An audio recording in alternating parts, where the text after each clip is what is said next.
Alright, so the next one I'd like to talk about with this segment is the 5-year engagement. When we talked about Into the Woods, I'd said that when it initially came out, I wasn't very kind to it, and it turned out that I really just wasn't giving it much of a chance to begin with. With that being said, when the 5-year engagement came out, I hated it, and not only that, but I went around for many years telling people that it was basically one of the worst romance movies I had ever seen, comedy and otherwise.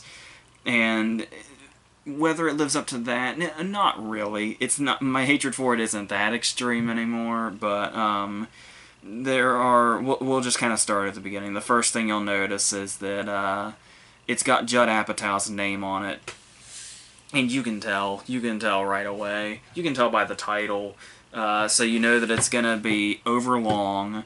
It's going to eventually almost entirely replace the comedy with drama. It's going to try to show itself off as like this really realistic portrayal of real people, despite having some tonal issues in regards to that. And it's going to be not just go way too much into the drama and get too consumed by it, but it's going to be predictably dramatic. Like the ways in which it becomes dramatic, you'll be able to see coming really before the thing even starts. And there was, when we saw it in the theater, it was one of the early showings when it first came out. So it was me and my friend Owen, who runs the channel, and one old dude. And this old dude had like the bucket of popcorn and the drink. And hand to God, he can vouch for him because he was there. This old dude, 20 minutes into the movie, got up and left what had to have been however many dollars of concessions there barely touched at his seat. And I swear to God, he never came back. 20 minutes in. It was really early. Now, you know, in defense of the movie, he could have died in the bathroom. We don't know. Given that my friend worked there, I think we would have heard about that. Maybe he had a family emergency. I don't know. But one of the things I've always associated with this movie was that guy probably hated it that much. So, but, you know, when it starts off, there's definitely something charming about it. Particularly from the chemistry between Blunt and Jason Segel. And of course, the Blunt character, of course, is like the thing that is really where almost any of the movie's charm comes in. Where we've got the whole setup where he's basically proposing early because his nerves have gotten to him too much, and there's too much. The build-up is just too much to bear. And the way she reacts to this shows that this is going to be something at least a little different. Because, as we know, 9 times out of 10, romantic comedies and their characters are, like, really shallow and just... there's really nothing to them except they only exist to cause conflict in their own lives. So there's something really refreshing about this opening when, obviously, they both really want to get married, but then he's supposedly done this whole setup, and it's something that she absolutely wants, the big show for the proposal and all that. But what's so charming about this is that she finds there's something very sweet and endearing about her reaction to him doing it early. Because in another romantic comedy, in a more shallow romantic comedy, she just would have gotten mad that it wasn't the perfect thing or whatever. And that even despite the fact that this is like the thing that she's always wanted. So the fact that she like insists that he go ahead through the whole thing, not just because this is something she's always wanted, but because she just so appreciates the effort that he put into it. And then just the way the two of them work together. Obviously, Jason Segel is like probably one of the most likable actors out there. He's one of those cases where, like, even when he's most of the time, even when he's playing somebody like insufferable, you just kind of still can't help but like him anyway. And so, as this goes on and we see them as the loving couple that they are through the first part of this engagement, so regardless of the obstacles that come up, there's still just a whole lot of love here. And you've got like I was saying about her in Into the Woods, and I definitely continue it here. What she can do with expression alone just goes so far. And like I said, just it gives the movie itself a lot more charm than it deserves. There's the whole the clip they always play when you see this movie advertised when she's doing the mime thing. Or especially the scenes where she's like playing off of Jackie Weaver. There's even that scene in the hospital when she and Jackie Weaver are talking, and after a while, Blunt just kind of stops talking, and it just turns entirely into expression while she just lets Weaver go. But the way it cuts back and forth, and her face is just so expressive, it's still like you're watching a conversation that's going back and forth. Even after Weaver has long since taken over the dialogue of this scene. There's even a moment in this movie where Emily Blunt makes it look dignified, swallowing her own puke. Like, somehow she walks away from that, like, unscathed. In a comedy like this, no less. She can somehow make that work and keep her dignity. Because it just works so well. And this is where the strength of the first part of the movie is. And like I said, you've got Siegel doing similar work where you've got this character is so likable. There is one particular scene, I think they're also in a hospital, and it's him and Chris Pratt walking down a hallway talking, and he it almost seems like this sort of unplanned thing where there's a nurse in the hallway and he has to scoot around her. He didn't even bump into her, he just scoots around her and he apologizes for it, and nothing is drawn to this. They just keep walking after that and the scene just continues as it was, and it's like, the movie really, really wants us to like this dude, and we do, very much, especially when the two of them are together. Once again, at least for the first part. And then, of course, you've got your supporting cast, like Alison Brie, who is pretty good in this. Alison Brie's another one of those people where it's like, I don't dislike her at all, but I've never really found myself saying, like, oh, cool, it's Alison Brie, or anything like that. But yeah, and then you've got Chris Pratt doing the whole, it's sort of his character's sort of the basic character that sort of seems to carry over from all other romantic comedies ever. The a little too vulgar best friend who will embarrass you in public, that whole thing. And he doesn't really do a whole lot to elevate that role. It just kind of is what it is. I know, if I were a bigger Chris Pratt fan, with each Guardians movie, he's growing on me more, but I didn't really start off as a Pratt fan, and I'm still kind of trying to get there. So if that were the case, if I just embraced Chris Pratt in general, it'd probably be an easier role to take in overall, but as is, it's just sort of that one remaining factor that carried over from the romantic comedy cliches that we don't want in here. Or that could at least be, slightly differentiated from that. And then people just sort of pop in and out that in 2012 weren't near as big as they are now. A couple of people that Blunt works with are Kevin Hart and Randall Park. And then we've got, when Siegel's going around looking for a job, one of the chefs that, brutally rejects him is Kumail Nanjiani. I'm not even sure I knew who he was in 2012. Or Randall Park, for that matter. So you do have a really strong case here. You've got these two really likable characters played by two of the most likable actors and actresses ever. And it's just, you've got them surrounded, though, with this plot where, like I said, just by the title alone, you just see where this whole damn thing is going. You know around which point the drama's going to take effect, around which point there's going to be a breakup, around which time there's going to be a more or less second breakup.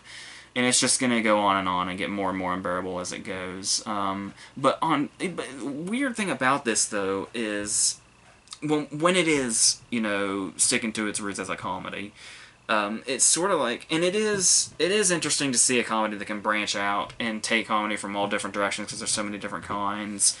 But every now and then there's a point in time in this movie that just seems so out of nowhere, but not in a good way, where it seems like there's one particular scene that's uncharacteristically over the top, when this chef accidentally slices one of her fingers off and the blood sprays everywhere. That just does not fit in with the rest of the movie's humor whatsoever. And it can be, it can get dark like that, but it does it underplayed. Like when they're talking about how long it's getting stretched out, their engagement. and they're saying like, oh, you know, I feel like we're never gonna get married or whatever, and Siegel says, oh, they'll live, and it just immediately cuts to a funeral. And it's like there's no dialogue, there's no big thing about it. It's just a very quiet funeral scene, and then it cuts to something else, and like that's the punchline. Doesn't overstay its welcome, isn't too big, isn't way too bigger than the setup. It's just nice and perfectly in there, and they get away with that a couple of times. But then you have stuff that finds a middle ground, which is good also, where like when he goes hunting with Chris Parnell and he puts the deer on his roof and it falls off as he's driving away, which is hilarious. And the thing about that was, it's like, if that scene were to fit in with like the scene where the chef cuts her finger, it would be like when the deer fell, like its head would fall off or its insides would fall out or something. But it's just such a nice, quiet, downplayed thing. It's a big thing, but it also feels downplayed in a similar way that not a lot of attention is drawn to it. It's just something that we watch happen, and nothing is added to it to make it some sort of big or over-the-top gag or whatever, or some sort of gross-out thing or whatever. So it's like you can see all the different levels they went for. But there's definitely one where they could have stopped, and there's a couple of jokes here and there that sort of go a little too far. There's even like like when Siegel is chasing Rhys Ifans down the street and Blunt is chasing him, and she runs into the open car door, is not near as big as something like the finger getting cut off or whatever, but it still feels like weirdly over the top, especially in the scene that it's in. So it's like just comedically there's such a weird balance here, and that's before they even almost abandoned the comedy entirely for a while to go straight into romantic drama or whatever the hell they wanted to do. So and even then you do have stuff where like there's stuff that could have been funny, and there's stuff that is funny for a little bit, but in true Apatow fashion you just have to keep going and going and going until you just kill it. Yet the scene doesn't cut away. Like when the peonies thing, there is this is more of something getting cut off a bit too early as opposed to going on and on, but we will get to those too. But the peonies thing is where they make the obvious joke of what peony sounds like, and it's like, yeah, we get the joke, but then the punchline is that Chris Parnell just takes it way too far immediately. And there is something funny here, but just the way the scene is like cut together just feels off. Like, it seems like the key to this scene would have been how the woman reacted to Chris Parnell saying that. But the problem is we never cut to her. It's Parnell says the punchline, Siegel and Brian Posehn react, and then the scene ends. And it just feels oddly like cut off.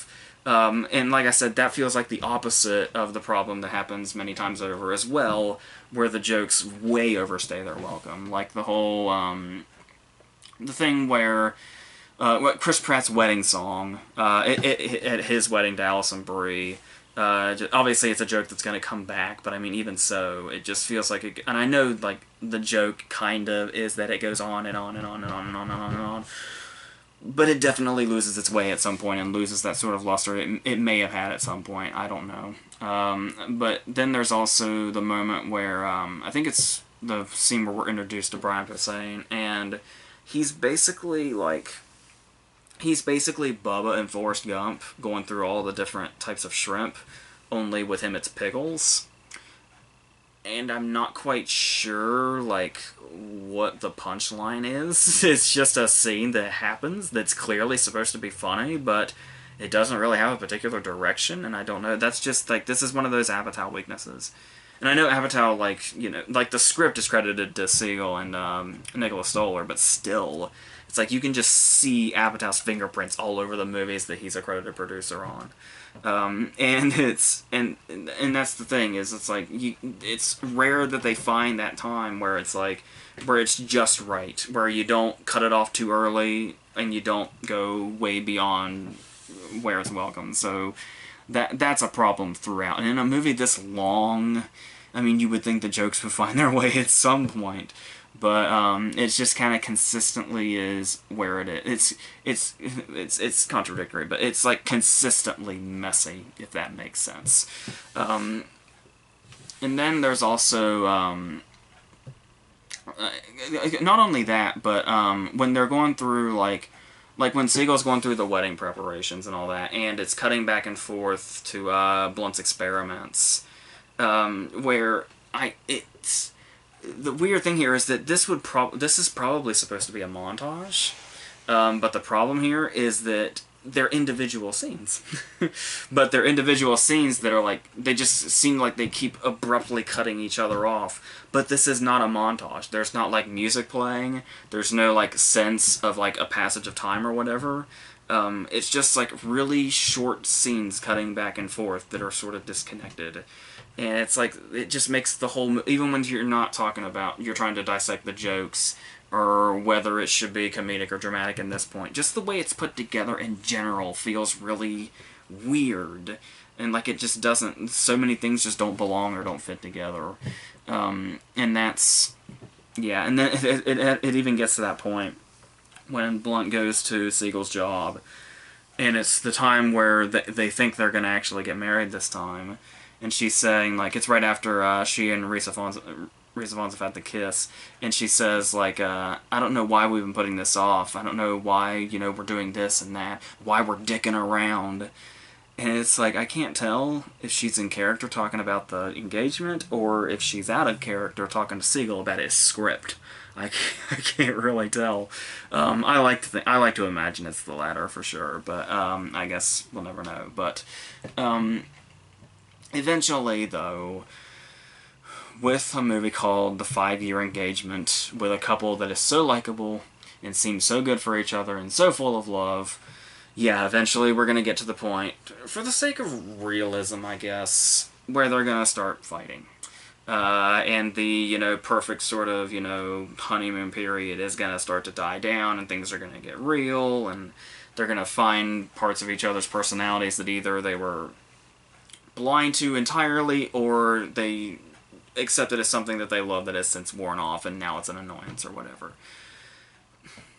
The trouble, though, is that this is like the middle of the movie. And I don't mean it happens in the middle of the movie. I mean, this is the middle portion of the movie.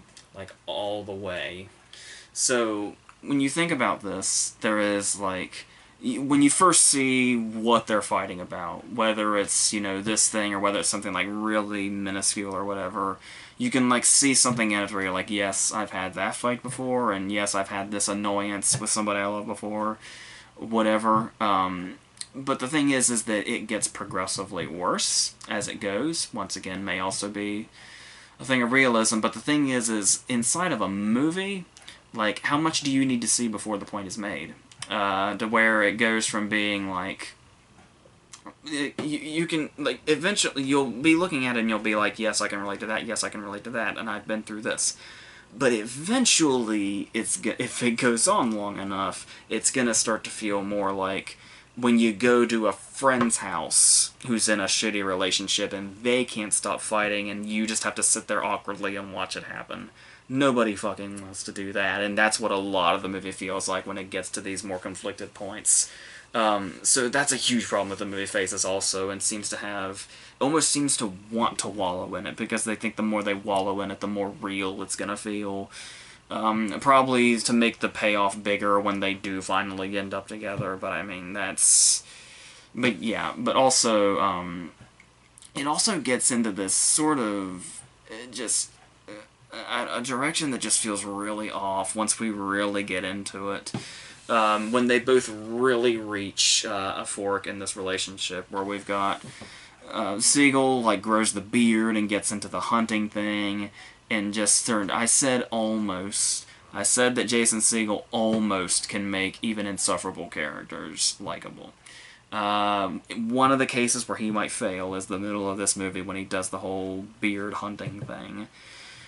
And I think the point is that he's a little insufferable, and I don't really know what we're supposed to do with that as the audience watching a movie where he is like the protagonist.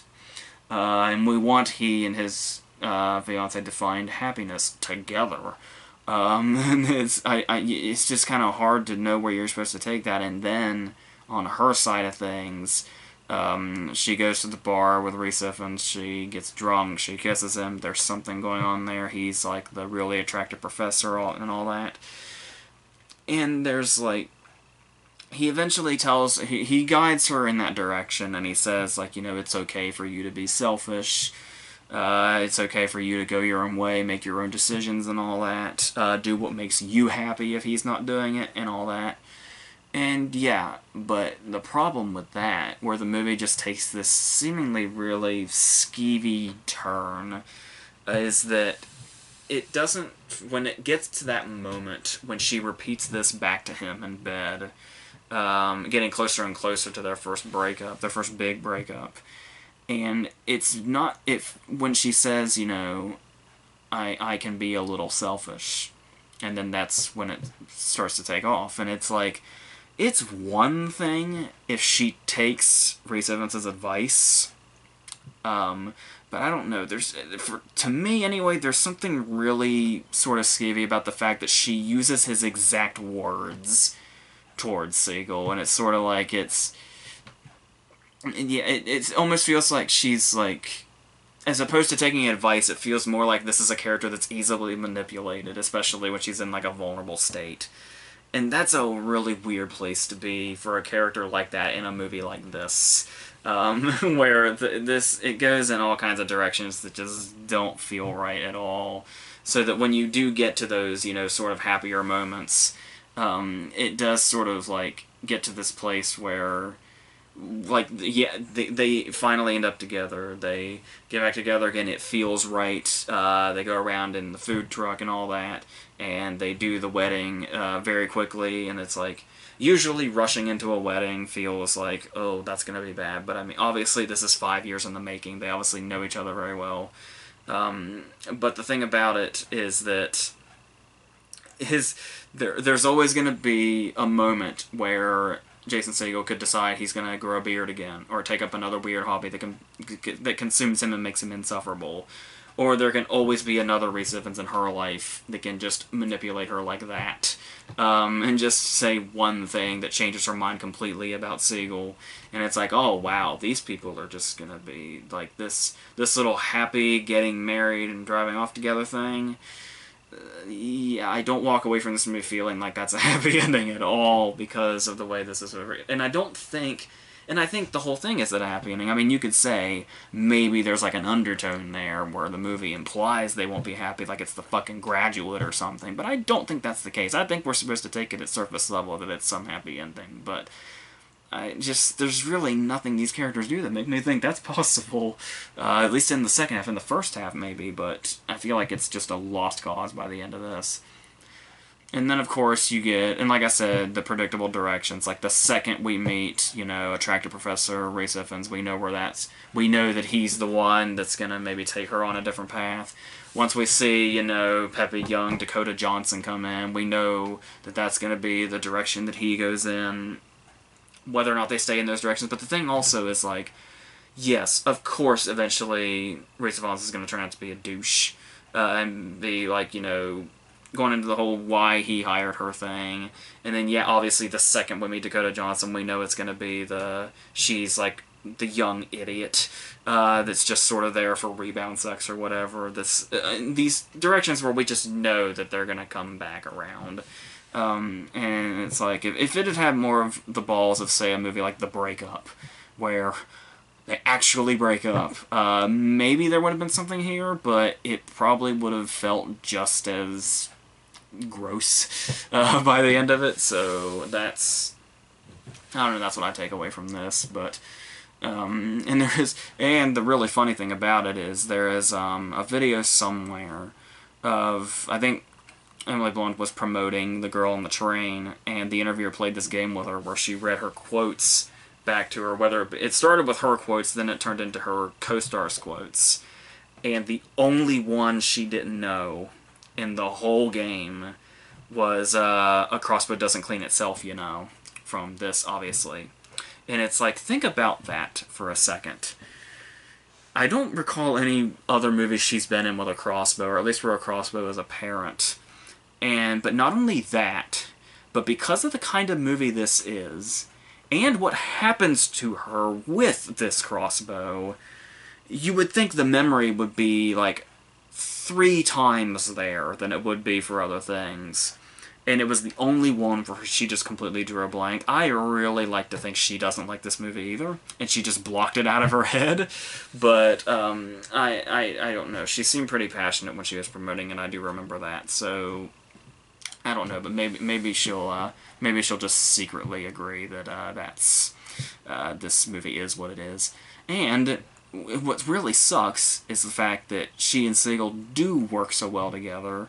And if you take out her cameo in The Muppets, obviously, like, the other time she worked with Siegel is, like if this isn't her worst movie, the other movie she did with Siegel is. And Stoller wrote on that one too, so maybe he's the bad luck charm. Or maybe it's Siegel, it's hard to tell, but, and yeah, that's the thing about her, though, is that this is probably one of her most charming performances, regardless of the weird directions I feel like it goes in with the Evans character. Still, I do absolutely think this is one of her most charming performances, and she really keeps the movie alive, and I will, much as I really hate it, will watch this movie multiple times just to watch her performance in it. One of those cases where, like, not the whole thing, but, like, if you happen to be flipping through, sure. This DVD only cost me 50 cents, so that's no big deal. But, but the thing is also is that you can say that it's one of her most charming performances about a movie that's probably one of her worst, if not her worst, really says how far she can take the quality of something single-handedly. Because that's not even really relying on the chemistry with Siegel either, just right down to it, what she's doing single-handedly. So that's how I feel about this. I was really hoping my opinion would change when I revisited it, but not a whole lot, really. But so yeah, and I guess that says something to the decisions she's made as far as her filmography, that this is probably one of her worst, if not her worst, because I do think back when I was calling it one of the worst romance movies ever made, that's overkill. It's definitely not that bad, but I mean, it's got a lot of issues and leaves a really bad taste in my mouth. So we'll move on to something that is probably one of her absolute best movies. I think is going to be the next one we do. So we'll look forward to moving on to that. So until then, that's it.